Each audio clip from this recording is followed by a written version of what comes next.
Halo Sobat Julukana, kembali lagi di Ngekos, ngobrolin tentang edukasi, komunitas, dan tips, bukan hanya tentang bea cukai. Hari ini kita kedatangan tamu yang tidak kalah istimewa, ada Pak Brigjen Pol Dr. Andes Giri Prawijaya MTH. Ya, Terima kasih sudah bersedia hadir ya, Bapak. terima kasih juga. Sebuah kehormatan bagi kami bisa kehadiran Iya, iya. Bapak di sini. Mungkin karena waktu kita sangat-sangat terbatas teman-teman, hari ini kita akan ngobrol seputar narkoba. Asik sekali pastinya. Kita akan kupas tuntas bagaimana peredaran dan semacamnya. Iya, iya. Cuma mungkin bisa dijelaskan sedikit Pak terkait dengan tugas fungsi BNN secara umum itu seperti apa Pak? Jadi BNN itu lahir karena bertahun-tahun Indonesia hanya melakukan penindakan-penindakan saja. Namun dalam perjalanannya, kalau kita melakukan penindakan saja, maka demand supply akan menjadi timpang. Ketika demand supply itu menjadi timpang, harga semakin tinggi. Jadi kesimpulannya kalau semakin tidak ada barang di lapangan, itu bagus. Tapi kalau permintaan tinggi, justru orang ingin berdagang. Karena sama dengan hukum pasar pada umumnya, ya kan? Nah, kemudian Indonesia melahirkan BNN. BNN bertugas untuk salah satu strateginya adalah permintaan reduction. Jadi kita bagaimana meniadakan permintaan itu. Maka diadakanlah lembaga rehabilitasi. Memang rehabilitasi sudah ada, dulu juga sudah ada. Iya. Tapi dalam hal ini rehabilitasi dalam konsep bahwa orang mau melaporkan diri. Terus. Kemudian juga bahwa orang pemakai dalam SEMA, surat edaran Mahkamah Agung, kalau hanya beberapa gram dan kemudian sesuai dengan yang ada di SEMA, maka itu masuk bisa direhabilitasi. Kemudian melakukan juga pencegahan dan pemberdayaan. Pencegahan itu kepada orang per orang dan pemberdayaan itu kepada kelompok. Kemudian membuat volunteer dan kemudian mengkampanyekan terus. Dan kita BNN itu bertugas di samping melakukan pemberantasan, juga melakukan kampanye ya. Kalau kita bilangnya pencegahan dan pemberdayaan, ya kan. Sehingga kita harapkan bukan hanya barangnya yang ditiadakan, tapi permintaannya juga ditiadakan, gitu. Ya kira-kira itulah tugasnya BNN.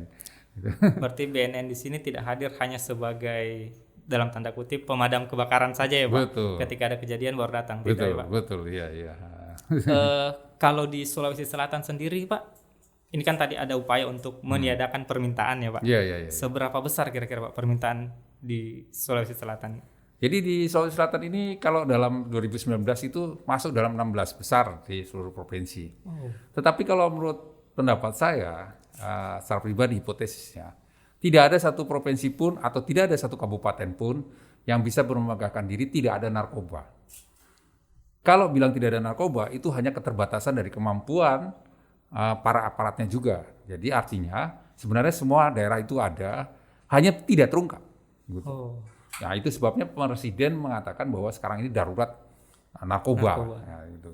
Ya terima kasih lah kalau BNN juga bisa bekerja berhasil selama ini menangkap. Salah satunya dibantu oleh Bea Cukai, ya kan. Bahkan beberapa target-target penting justru dari Bea Cukai, karena Bea Cukai yang punya klasifikasi untuk membuka khususnya dalam hal pengiriman paket, ya kan. Ya terima kasih, kita seperti itulah gitu. Berkolaborasi ya Pak. Karena itu kalau dibilang statistiknya daerah mana yang lebih tinggi, sebenarnya kalau statistik boleh-boleh aja kita bilang bahwa ini daerah tertentu, saya nggak mau sebutin namanya, nanti komplain yang punya. Nah, daerah-daerah tertentu lebih tinggi, daerah ini lebih rendah apa semua. Tapi pada dasarnya semua itu ada. Gitu. Iya. Tapi kalau kecenderungan peningkatan atau penurunan Pak, khususnya di saat ini kan kita pandemi ya Pak. Apakah ada statistik yang menunjukkan bahwa ada peningkatan atau ada penurunan? Nah, jadi sama. Konsep hipotesis saya juga sama, peningkatan dan penurunan. Cuman pada saat pandemi mereka lebih rileks untuk melakukan pergerakan itu. Sehingga justru di pandemi ini kita lebih banyak tangkapan-tangkapan besar. Di tahun ini saja yang saya dengar itu dari Polda aja mungkin sudah lebih dari 40 kilo ya. Gitu. Kalau BNN sendiri sudah 120 kilo. Gitu. Nah ini kenapa bisa terungkap itu? Sebenarnya dari dulu juga sudah ada. Tapi tahun lalu masih taraf lidik ya kan. Nah, diungkapnya tahun ini gitu. Jadi kalau menurut saya ya kembali lagi. Jadi bukan peningkatan, tapi kemampuan daripada aparatnya dan kerjasama kolaborasinya yang meningkat sehingga bisa lebih banyak terungkap. Itu hipotesis saya begitu. Saya juga mungkin punya asumsi seperti ini, Pak. Ini kan juga salah satunya terkait dengan pola pikir masyarakatnya, Pak. Nah, di saat ini salah satunya adalah ada upaya-upaya untuk legalisasi ganja misalnya seperti itu, Pak. Nah, menurut Bapak itu seperti apa, Pak? Jadi legalisasi ganja memang sejak dasar tahun 61 ya, jadi konvensi PBB kalau nggak salah tuh ya, ganja masuk dalam golongan bukan ini untuk internasional ya. Siap. Dari internasional itu masuk golongan 4 ke 5 gitu Pak, yang paling berat nih.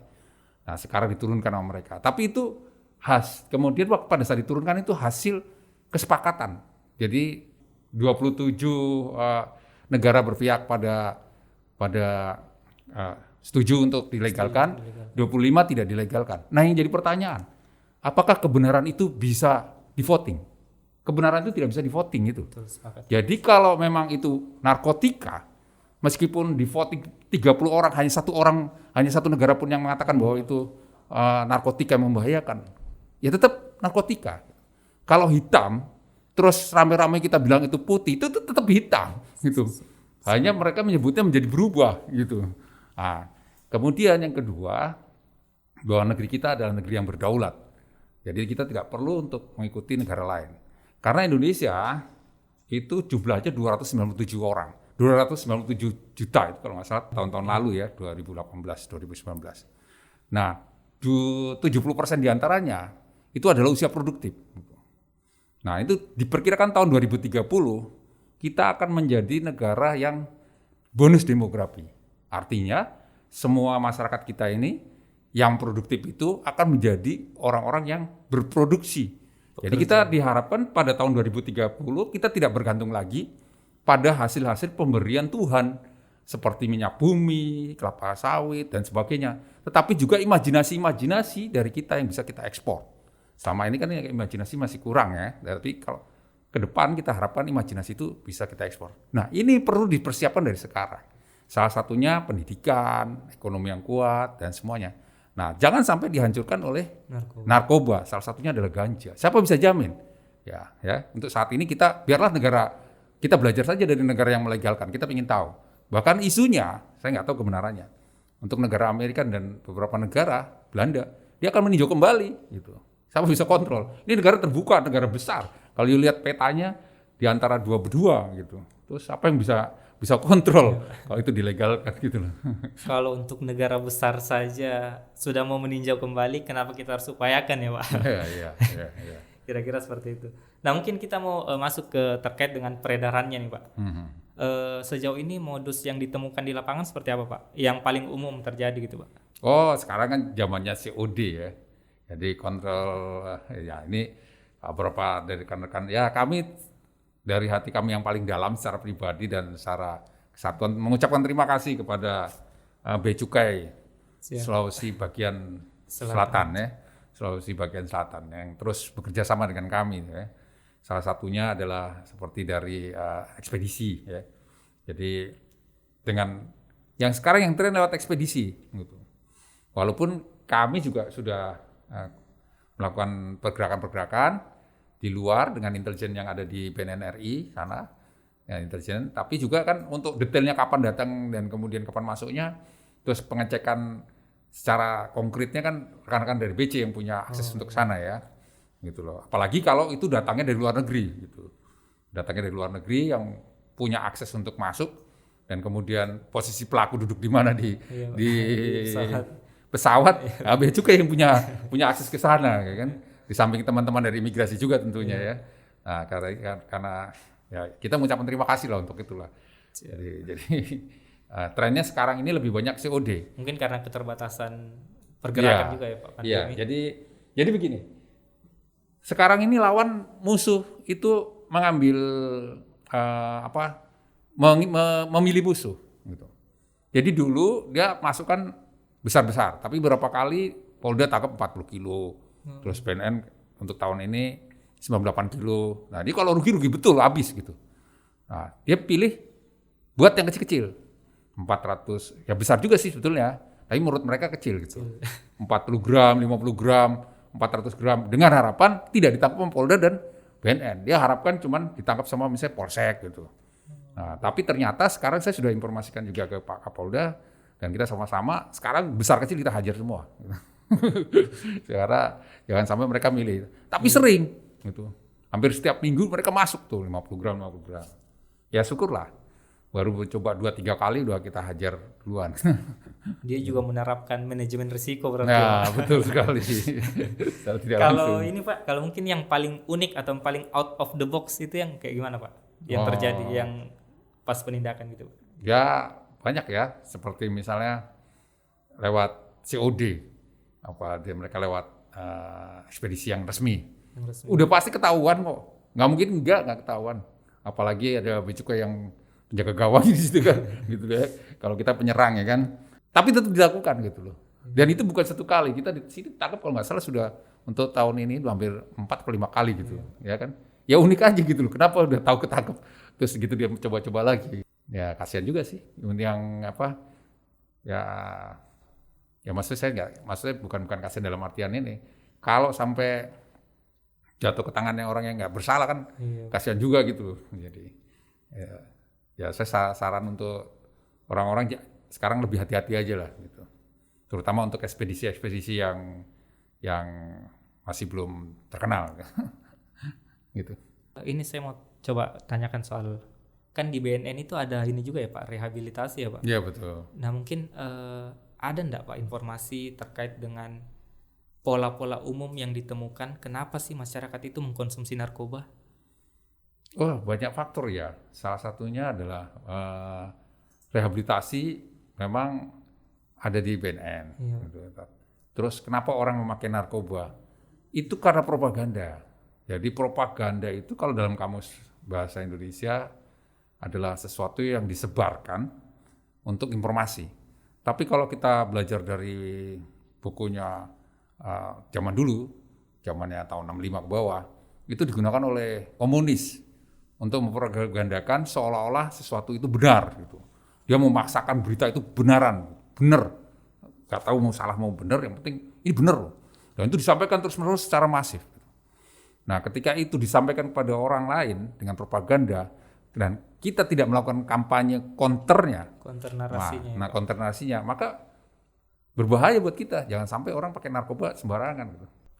Kenapa sih? Kenapa orang pakai? Yaitu karena otaknya lebih terisi sama propagandanya daripada sama kampanyenya. Nah, itu sebabnya saya meminta bantuan kepada rekan-rekan semua, khususnya rekan-rekan di Bea Cukai dan penggemar Bea Cukai dan penonton Bea Cukai untuk melakukan kampanye. Karena memang penanggung jawab BNN dalam hal ini. Tetapi yang bekerja harus semuanya. Gitu ya. Jadi semuanya kita harus melakukan kampanye. Beda loh propaganda dengan kampanye. Ya.